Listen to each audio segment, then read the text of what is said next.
Graça e paz, amados irmãos e irmãs, membros da Primeira Igreja Batista em Penápolis e também aos demais irmãos e irmãs, membros de outras igrejas evangélicas ou cristãs. É uma alegria chegar até você para compartilhar a Bíblia Sagrada.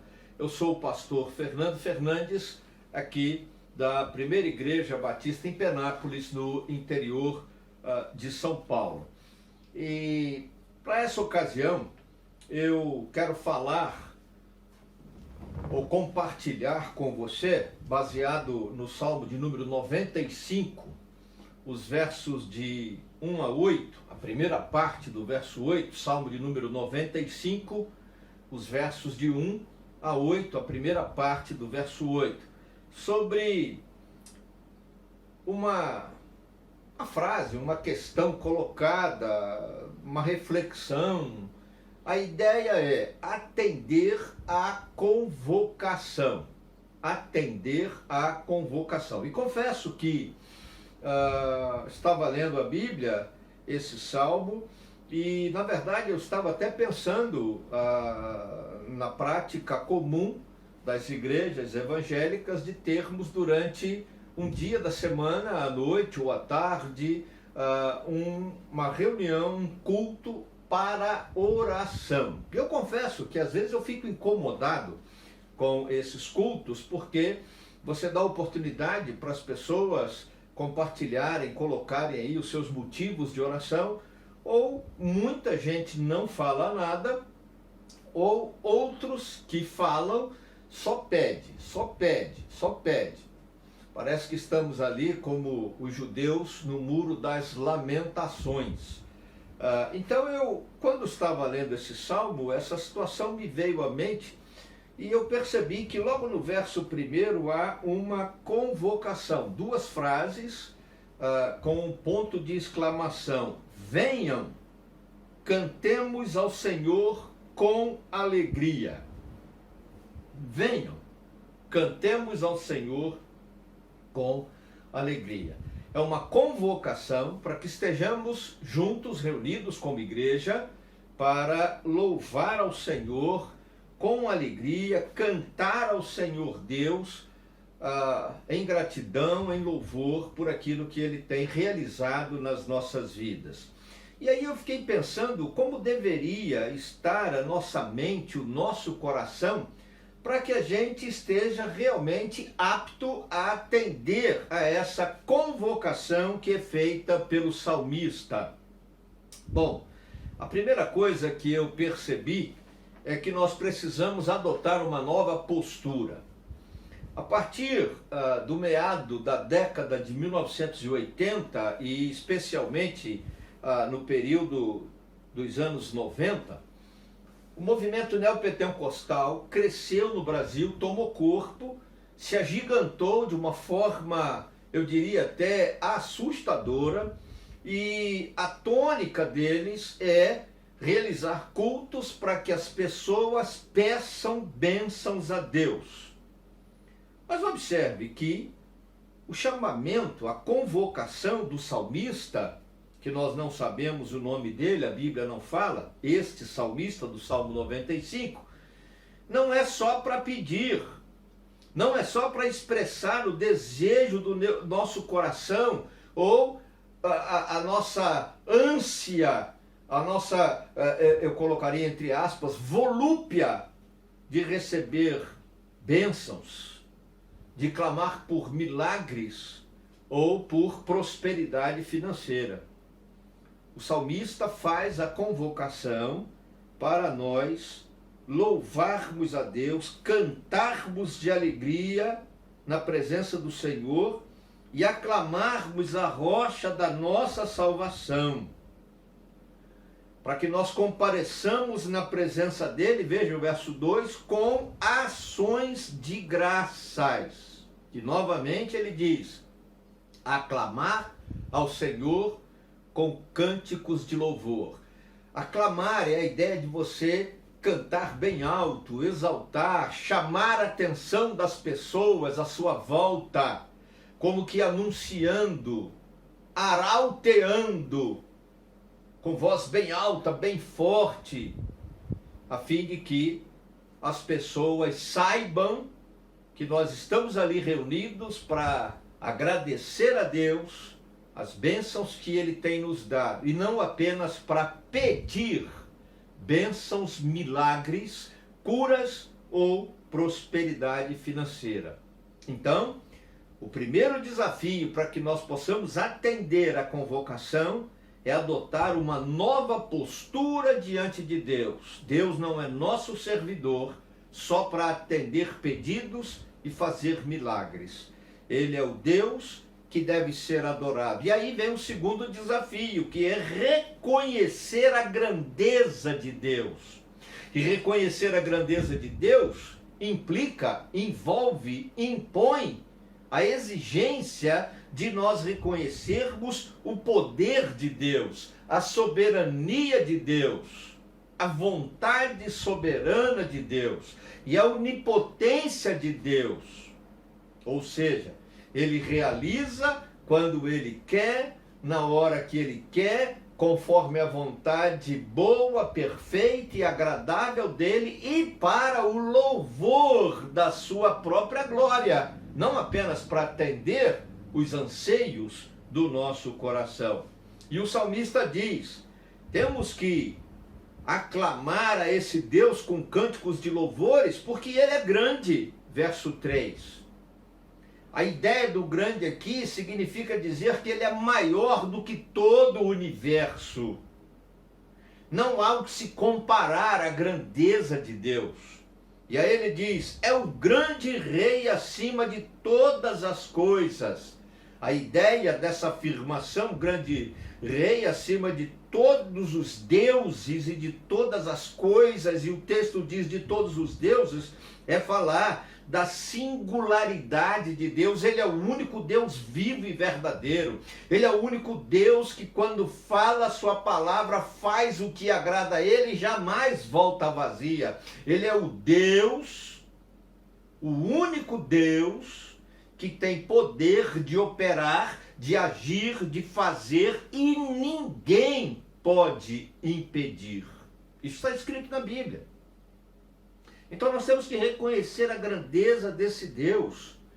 Nas suas mãos estão as profundezas da terra, os cumes dos montes pertencem a Ele. Dele também é o mar, pois Ele o fez. As suas mãos formaram a terra seca. Esse Deus é grande, está acima de tudo. Ele é o único Deus vivo, verdadeiro, Senhor soberano, e está acima de qualquer ideia de Deus que o ser humano pode criar. E Ele é o Criador, o sustentador, o governador de toda a terra. Tudo está nas mãos dEle. O próprio livro de Salmos vai dizer, do Senhor é a terra e a sua plenitude, o mundo e tudo o que nele existe.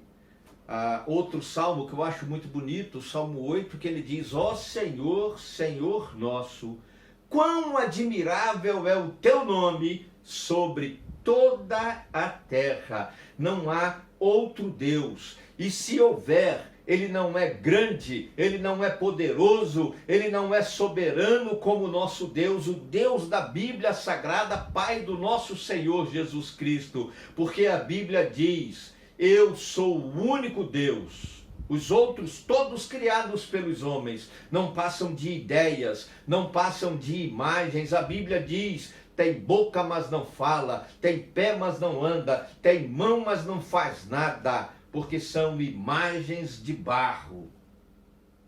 Mas o nosso Deus é Espírito.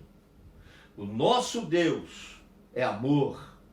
O nosso Deus é poder. O nosso Deus é um Deus que está pronto a perdoar e a cuidar de nós e a nos abençoar, a responder às nossas orações, se tudo o que pedirmos, o que fizermos, for para o louvor da sua glória. Então nós temos que mudar a nossa postura e, ao invés de apenas pedir e querer sair agradado, feliz, porque Deus nos ouviu, deveríamos querer sair dali louvando ainda mais, porque o Deus, Senhor soberano, Criador e sustentador de todas as coisas, o único Deus vivo e verdadeiro, por sua graça e misericórdia, responde às nossas orações. Por fim, o último desafio que nos é colocado no texto para nós atendermos a convocação do salmista para essa reunião de adoração, louvor e oração diante de Deus, é estarmos dispostos e quebrantados, prostrados, para ouvirmos a voz de Deus. Veja aí os versos 6 e 8, ele diz: venham, prostremos, adoremos prostrados e ajoelhemos diante do Senhor, o nosso Criador, pois Ele é o Deus e nós somos o povo do seu pastoreio, o rebanho que Ele conduz. Hoje, se vocês ouvirem a sua voz, não endureçam o coração. Quando nós nos reunimos para louvar a Deus, para adorar, Deus fala conosco. Deus fala através da Bíblia Sagrada, através de homens que foram inspirados por Deus. Deus fala através do estudo bíblico que nós temos e recebemos na igreja. Deus fala através dos seus profetas, não adivinhadores, mas aqueles que proclamam a palavra de Deus e quando falam a sua palavra tem base na Bíblia Sagrada, na palavra de Deus. Não é invencionice, não é adivinhação, não é prognosticação, porque tudo isso é pecado contra Deus. É a proclamação da palavra santa, soberana, viva e eficaz de Deus, revelada na Bíblia Sagrada. A palavra que jamais volta vazia. Diz o salmista: adoremos. E é interessante que há uma diferença entre adoração e louvor. Nós louvamos a Deus pelo que Ele faz, em gratidão pelo que Ele faz. Mas nós adoramos a Deus pelo que Ele é, pelo seu caráter, pelos seus atributos, santidade, justiça e amor, eternidade, soberania, onisciência, onipotência, onipresença. O salmista nos convoca para cantar a Deus em louvor com alegria, mas ele também nos convoca para reconhecermos quem Deus é, a sua grandeza, o seu poder, estarmos diante dele ajoelhados, prostrados, em reverência, em devoção. E no verso 7, a ideia de ajoelhados é reconhecer a soberania de Deus na nossa vida, é saber que Ele está sobre tudo, acima de tudo, e Ele governa tudo, inclusive a nossa vida, e nós devemos colocar todas as nossas vontades, desejos e pedidos diante dEle. E no final declarar que somente a boa, perfeita e agradável vontade de Deus se realize. E devemos ouvir a voz de Deus. Devemos estar quebrantados, essa é a ideia de não endurecer o coração, abertos para ouvir aquilo que nos é ensinado, como disse na palavra, mas também a repreensão de Deus que está aqui na palavra, dizendo que aquilo que é pecado é pecado. Ah, você quer prosperidade financeira, por quê? Porque é ganancioso, ganância é pecado. Ah, você quer prosperidade financeira porque você quer ter uma posição social melhor, por quê? Porque você é cheio de soberba, soberba é pecado e antecede a ruína, diz a Bíblia Sagrada. Essas não são razões nobres, essas não são causas, motivos de oração. Você quer a cura por quê? Ah, porque você ama aquela pessoa e não quer que ela morra? Será que isso é motivo suficiente? Particularmente não quero que ninguém morra, mas se tiver que morrer, para louvor e glória de Deus. É preciosa, é algo bom aos olhos de Deus a morte dos seus santos fiéis. Está escrito na Bíblia. Está escrito na Bíblia. Então nós devemos rever alguns conceitos antes de aceitarmos a convocação de comparecer no templo, nos cultos, para uma reunião de oração. Porque oração sem louvor é murmuração. Oração sem adoração é pirraça. A oração verdadeira, ela vem de um coração quebrantado e contrito. A oração verdadeira, aquela que Deus escuta, ela é feita segundo a vontade de Deus, para a glória de Deus. A oração verdadeira, ela resulta em louvor e gratidão pelas bênçãos do Senhor, porque Deus sempre faz aquilo que é bom para nós. Deus nunca faz nada para nos amaldiçoar. Isso não vem de Deus. Meu querido, precisamos, quando nos ajoelharmos para orar, quando nos reunirmos para orar, com os irmãos na igreja, com a nossa família no culto doméstico, nós devemos adotar uma nova postura. Antes de tudo, agradecer e reconhecer a grandeza de Deus, os feitos do Senhor e adorar a Deus pelo seu poder, pelo seu caráter santo e pela sua vontade boa, perfeita e agradável. E devemos estar quebrantados e cheios de disposição espiritual, de fé, para ouvir a voz de Deus, até quando Ele diz não vou dar, ou quando Ele diz nada, fique em silêncio, como ficou com Jesus, lá no Getsemane. E Jesus entendeu que a cruz era propósito, era vontade soberana de Deus, para a sua, para a minha, para a nossa salvação. Abaixe a sua cabeça, feche os seus olhos. Deus, é com gratidão para o louvor da tua glória que oramos agora, Deus, porque tu és um Deus vivo, verdadeiro, santo, soberano. É um Deus que mora lá em cima no céu, nas mais altas grandezas do universo, porque tu és um Deus grande, maior do que tudo. Nós te agradecemos e te adoramos e te louvamos, porque tu és o nosso Deus, nosso Pai, nosso Senhor e Salvador por Jesus Cristo. Ó Pai, tem misericórdia de nós, perdoa os nossos pecados, quebranta o nosso coração para ouvirmos a tua palavra, a tua voz. Purifica-nos, Deus. Ajuda-nos, Senhor. Colocamos diante do Senhor a nossa vida, a nossa casa, a nossa família, nossos amigos, queridos, parentes, amados, irmãos em Cristo, aqueles que têm necessidade, os que precisam de proteção, livramento do Senhor, aqueles que estão enlutados, enfermados, que carecem de conforto, de cura, de milagres.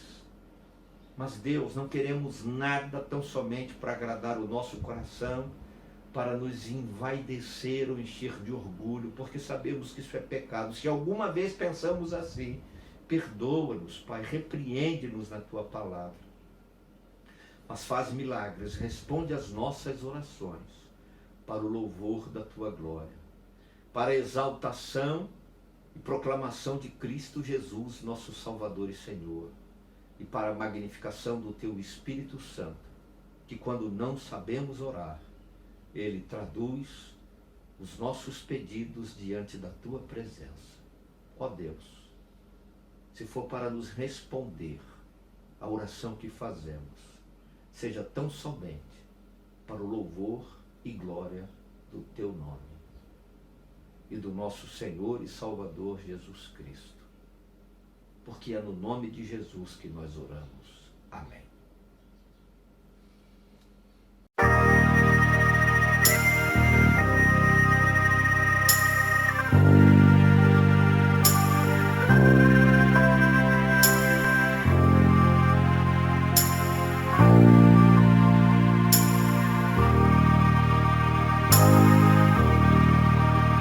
Em fervente oração tens o teu coração na presença de Deus derramar,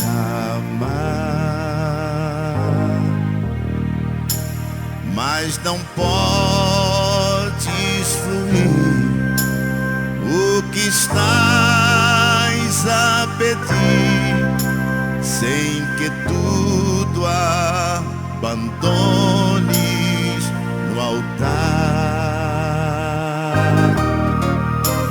Quando tudo perante o Senhor estiver e todo teu ser Ele controlar, só então has de ver que o Senhor tem poder.